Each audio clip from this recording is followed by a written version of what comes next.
From the very beginning, when I heard that Prince Harry was dashing to the UK to visit his father after the cancer diagnosis, I knew this was a ploy for him and Meghan to get some money.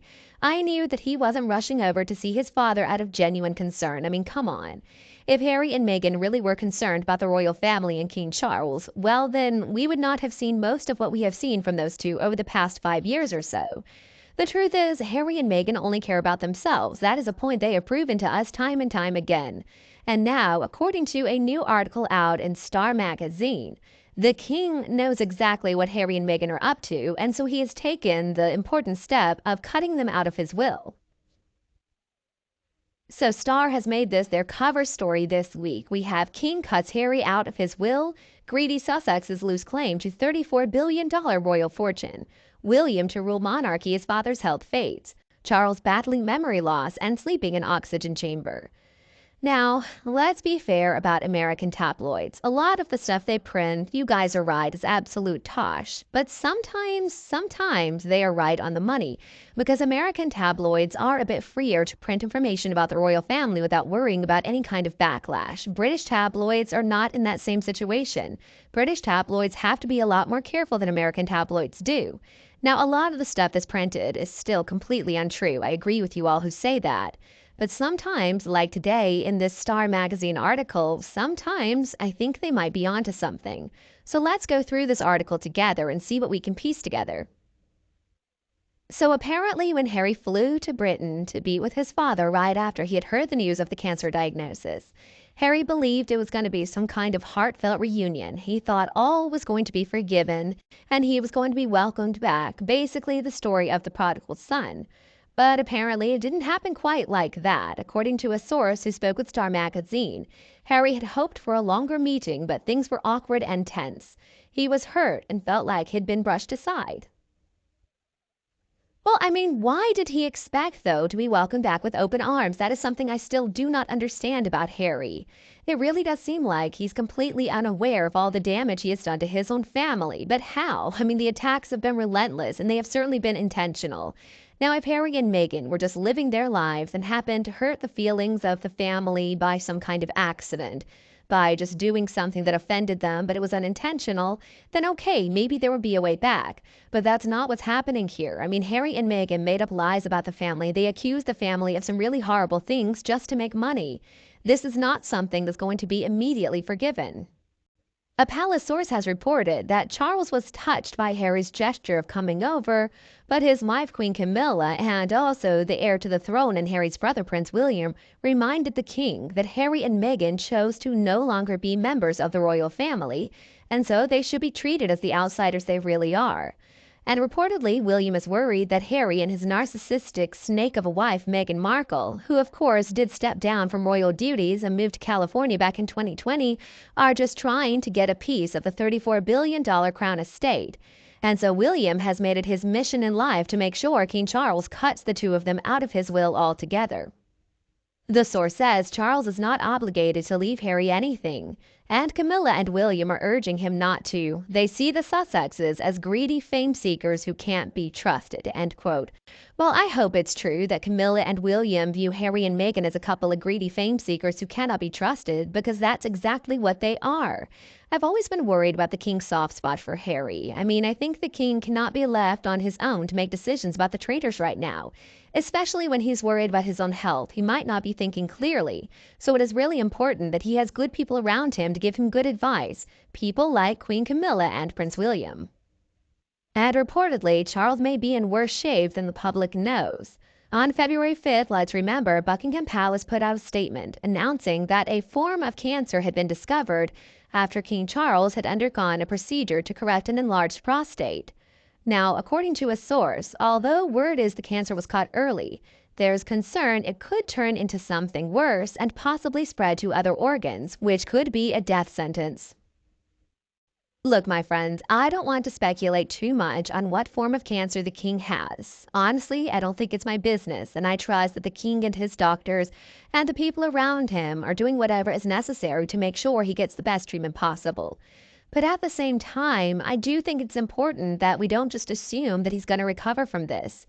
I mean, some reports are suggesting that it's pancreatic cancer, which, if that's what's going on, the survival rate of pancreatic cancer is dismal to say the least. I think it's important that everybody prepare themselves for the possibility that William has to take over for the king, either because the king has to abdicate because of his health problems, or, God forbid, he doesn't make it. And the source insists that even though publicly the king has been putting on a brave face, things might be a little scarier behind the scenes. The source reports how he feels behind the scenes is another thing. Of course, he must be worried. The king is only human, so I agree with this source. I'm sure that privately he is worried about his health. Who wouldn't be after a cancer diagnosis? But at least King Charles has at his disposal the very best doctors, the very best treatments available. I'm sure that his medical team is up to date on everything, and I'm sure they are doing whatever they can to make sure he pulls through. And according to Star Magazine, we shouldn't get all worried just because the firm is preparing for the worst, updating plans for the funeral. Apparently, this is a part of what it means to be a monarch. It means your funeral is already planned. According to the source, Charles understands that it's the expected thing to do as he's the king. Now, truth be told, most monarchs' funeral plans are already in place basically as soon as they are crowned. And reportedly, he's also getting his estate in order. For example, on the 1st of March, he's planning to auction off his Jaguar I-Pace at the Historic Auctioneers Auction at Ascot Racecourse in the UK. But at the same time, Charles is doing everything he can to take care of himself, according to what Ingrid Seward revealed in her biography on the king titled My Mother and I. Charles even sleeps in an oxygen tent to boost his health. But apparently he has been suffering from some short-term memory problems, and so he's been keeping a notebook in his breast pocket for writing down important information. Now, I don't believe that this means that this is a death sentence for the king. I mean, lots of older people have memory problems, sometimes myself included. I think it's a really good sign that Charles is aware of his memory problems and he knows how to compensate for them. And as for the traders in Montecito, well, they're just panicking because they're running out of money, and so that's why they're angling to get as big of a chunk of the inheritance as they possibly can. Now, the source says that losing the income from the royal family has always been a sore issue with Harry, who felt cast off into the wilderness after a lifetime of servitude. But at the same time, why did he expect to continue to receive a salary from the company that he quit? I mean, this is the same thing as working for a company. I know that it's a family, but the firm is not the family. The firm is the institution of the monarchy. The firm is a business, plain and simple. Just like if I quit my job at a corporation, I'm not going to receive a salary anymore. Harry shouldn't expect to receive a salary anymore either. He shouldn't expect to receive a dime because he's no longer a working royal. When Harry's grandmother, Queen Elizabeth II, passed away back in September of 2022, he didn't receive anything. But of course he wouldn't have. I mean, he was never going to. All of that money was passed down to the king, which is normal. That's how they avoid having a big chunk taken out for taxes. But reportedly, Harry's attempts to reconcile with his father didn't really work out.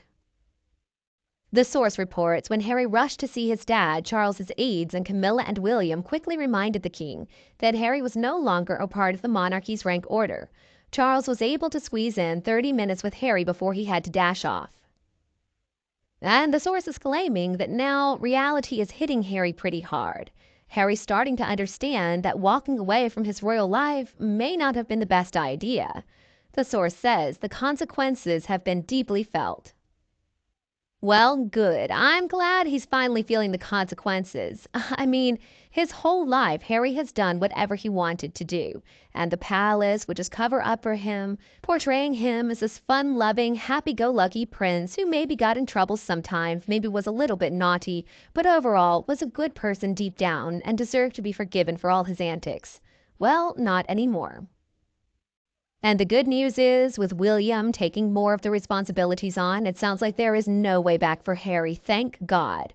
According to a source who spoke with Star Magazine, William is committed to protecting the monarchy at all costs, even if it means disassociating from his brother, end quote. Well, I mean, William's going to do what needs to be done to ensure the survival of the monarchy and also to protect his own family. And if that means cutting Harry and Meghan out of their lives altogether, well, so be it. William's not afraid to do what has to be done, and that's why I'm going to say again, William and Catherine are such a blessing to the monarchy. It doesn't really matter when exactly William and Catherine assume the throne and become king and queen. William is already helping out his father a lot, giving him some really good advice, and I think William is going to make sure Harry and Meghan never return. And you, what do you think of this report? Do you think we can believe the information in Star Magazine, or should we be a little more skeptical? Let me know your opinion below in the comments section. As always, if you like this video, please don't hesitate to like and share it with anybody else who would enjoy it too. YouTube's algorithm certainly prioritizes videos with lots of likes, so please help me out. And don't forget to subscribe so that you never miss a single update from Kate Middleton and the Queen. Thank you so much for tuning in. You have a lovely weekend, and I'll be back to see you in the next videos. Thanks for watching.